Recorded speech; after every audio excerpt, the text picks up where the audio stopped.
Joining me now is Republican strategist and former senior congressional aide, Rina Shah. Rina, thanks for joining us on your Sunday. Appreciate you. Former Democratic Speaker Tom Daschle talked about compromising in Congress. Let's listen. That's the problem we have. And what has happened as a result is we've become more polarized. The far left and the far right have driven us farther and farther from the middle. And the middle is where you get things done. Compromise is the oxygen of democracy, and we're not seeing it today. Okay, so that took place on the Hill just earlier today. So what do you make of his comments? Well, good morning to you. I think what's in sharp focus right now as we approach the start of 2025 is that Speaker Johnson is truly embattled in hopes to continue to be the House Speaker, as well as his role in Trump's Republican Party. But when we talk about this, there are several factors to consider here. And number one is not just his relationship with Trump, but let me fast forward and say it's his performance as Speaker. Let's not forget what we just saw within the past couple weeks is negotiating a spending bill that didn't have what Trump wanted. The central part of that spending bill that was eliminated in Speaker Johnson's negotiations that Trump wanted was one thing: a debt ceiling increase. And I think when we're talking about, again, how he moves out of this moment, he's going to continue to face backlash, though, from MAGA voices for that deal he cut with Democrats, which, again, he later withdrew.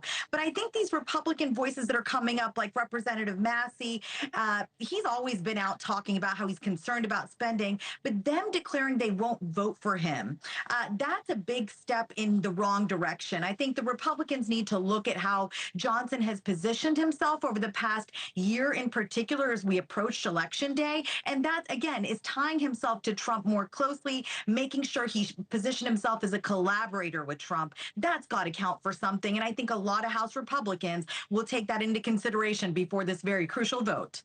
A lot of people right now are saying that Johnson's bid for House Speaker shows a deep division of your party. Is that how you see it? Yes, it does. Rolling into Election Day, what we saw was many Democrats saying this is a united Republican Party. They were wrong. And Republicans, we know there are still factions. Though MAGA sucks up the oxygen, Trump's vision for the GOP has still allowed for there to be dissent within the party. And it's good. It's healthy for a party that, again, just won and is going to have control in the way in which it's going to have in the new year. It is important for people to stick their necks out and say, hey, I'm concerned. And that's what I see here happening. One thing we ought to talk about, too, is how the House Freedom Caucus, again, a more right-wing caucus within the House, and the more Main Street caucus there in the House, they have come together and they've agreed to a rule change that could protect the Speaker's position from easy removal. Now, the dynamic here is complex and it's ever moving, so that could change at any moment. But I think no matter what we sort of see happening day by day, we have to realize that Trump also knows removing the Speaker, Johnson, would have disastrous consequences as he sets out to really move forward on a bold policy agenda that he promised when he said he wanted to win back this White House.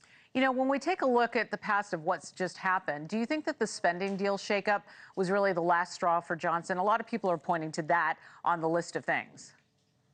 And that is the most excellent question, because that is the one that needs to be asked every day of the week to members of the House Republican caucus. Look, they have a very slim majority here. Johnson worked very hard to maintain that. And that, as a creature of the House, I can tell you, that is no small feat.